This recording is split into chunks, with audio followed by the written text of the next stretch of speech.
This video is sponsored by Brilliant. The first 200 people to go to brilliant.org/polyphonic will get 20% off an annual premium subscription. When the Beatles broke up, it shocked the world in a way no band breakup ever had or ever will.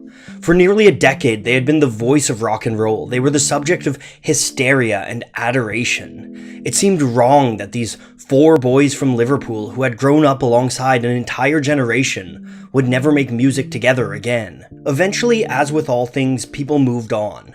But then 6 years later, a strange, unknown band broke onto the scene. They had an album full of psychedelic sounds, ambitious arrangements, and beautiful melodies, the very things that the Beatles had gained acclaim for in the back half of their career.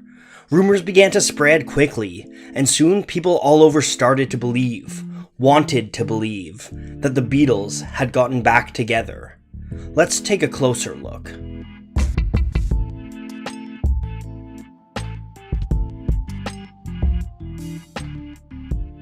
In August 1976, a band named Klaatu released their debut album, 347 EST. The album's artwork contained no words other than the group's name, and the production and songwriting credits were all given to just Klaatu. The album received positive praise from a few critics, but soon faded into obscurity. And perhaps that's where it would have stayed, one of a countless number of well-reviewed, poor-selling albums forgotten in time. But it was saved from this fate by a man named Steve Smith. Smith was a writer for the Providence Journal. That paper frequently received albums from labels who were hoping to get some reviews for their up-and-coming bands.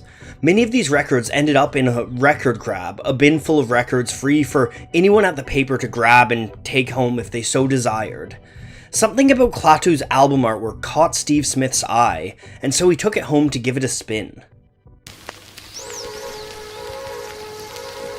Upon listening, Smith noticed some familiar sounds on the album.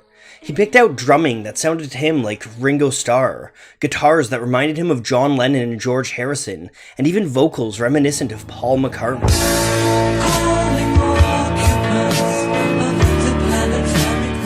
Ideas started to formulate in Smith's mind, and so he reached out to Klaatu's label, Capitol Records. It's worth noting here that Capitol Records had a history with the Beatles, releasing a number of their North American records. Capitol told Smith that the band weren't currently doing press, and that they were a, quote, mystery group that wanted to be known for their music, not their personalities. It seemed, at least to Smith, that mystery was a particularly choice word, and bells went off for him. So he pitched an article to his editors, who ran with it, giving it the title, "Could Klaatu Be Beatles? Mystery is a Magical Tour." In that piece, Smith discussed the album, noting that the third track, Dr. Marvello, sounded like Blue Jay Way, and adding that the whole album is about magic, mystery, and touring.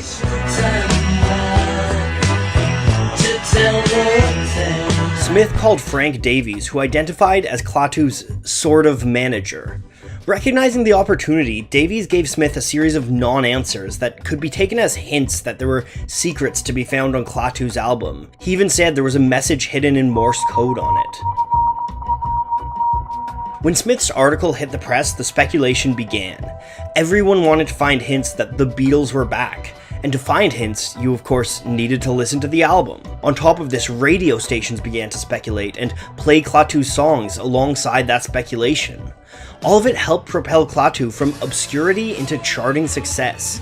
347 EST climbed its way up to number 32 on the Billboard Top 200. A pair of tracks, Calling Occupants of Interplanetary Craft and Sub Rosa Subway, became rock radio staples for a short period. People all over took note of the album's similarity to the Beatles, but the clues weren't just in the music. Smith's original article did its due diligence, noting a number of other hints that the band could be the Beatles. The biggest of these came in the band's name. Klaatu was a reference to a character in the 1951 sci-fi classic, The Day the Earth Stood Still. 2 years before Klaatu came onto the scene, Ringo Starr had released a solo album called Good Night Vienna. The artwork for that album was a reference to The Day the Earth Stood Still. Then, of course, there was the fact that the artwork of 347 EST featured a sun rising, a potential reference to the Beatles' Here Comes the Sun, or even Sun King, given the face on the sun. As with any conspiracy theory, the evidence gets more tenuous from here. In Smith's original article, he noted that the song Sir Bodworth Rugglesby 3 was spelt Rubblesby on the album's cover. He wrote that you could define Bodsworth Rubblesby as persons of importance born of quarrying. The Beatles, of course, went by the name the Quarrymen in the early stages of their career. And then there's the fact that Sub Rosa Subway kind of sounds like Red Rose Speedway, Paul McCartney's second studio album with Wings. Somewhere in all of this, people also got the idea that the phrase Klaatu meant been here before, another hint that the band could have been the Beatles reborn. As speculation grew, Capitol Records leaned in. Whenever press called to ask about Klaatu, they would respond with half answers and cryptic statements. And as Klaatu Mania was taking over the world, word got out that Klaatu were recording their second album in London with the help of the London Symphony Orchestra. This rumor, of course, gave more fuel to the conspiracy theorists. But not everyone thought that this was the second coming of the Beatles. New Music Express made their thoughts on the topic abundantly clear when they released an article about it headlined "Deaf Idiot Journalist Starts Beatle Rumor," and soon enough they would be proved right. The whole conspiracy theory came crashing down thanks to the Washington radio station WWDC. That station's program director, Dwight Douglas, went to the US Copyright Office and looked into the copyright of the album. And of course, the names that showed up were not John Lennon, Paul McCartney, Ringo Starr, and George Harrison. Instead, it was Terry Draper, Dee Long, and John Wollaschuk, a trio of Canadian musicians. So why all the secrecy around their identities? It turns out what their manager had told Smith in that first article was the truth of it. The band genuinely wanted their music to be judged on the merit of the music alone. There was no ulterior motive for the lack of press and interviews. They were just three guys that wanted to know what the world thought of their music. But the unexpected fame they gained from this anonymity turned out to be a double-edged sword. The phenomenon launched Klaatu in the spotlight for a brief moment and helped them develop a cult following that still support them to this day. But on the other hand, the backlash when the truth came out was severe. When the hype had died, radio stations moved on from their songs.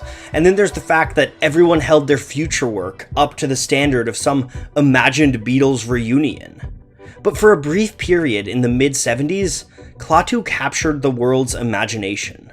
Their success stands as a testament to them as a band, but also to the intense love the world had for the Beatles, and the desire to close up the wound that formed when they disbanded. We can't all be the Beatles, but we can all master our own domains by learning new things with Brilliant. If you like my videos, I'm gonna guess you like learning, and Brilliant is a great way to master complex topics by solving fun, challenging problems. If you want to learn more about the science behind music, you should try out the Waves course. In that class, you can learn all about the different types of waves and how they behave. When it comes to audio waves, this is fundamental science that's applied in all kinds of music technology, such as amplifiers and noise-canceling headphones. Brilliant can teach you all about this and more, with step-by-step courses and challenges that make complex topics seem easy. If you want to give it a shot, head on over to brilliant.org/polyphonic. Not only will that show support for my channel, but the first 200 viewers to follow that link will get 20% off an annual premium subscription. So please go check it out, learn something new, and become the master of your own domain.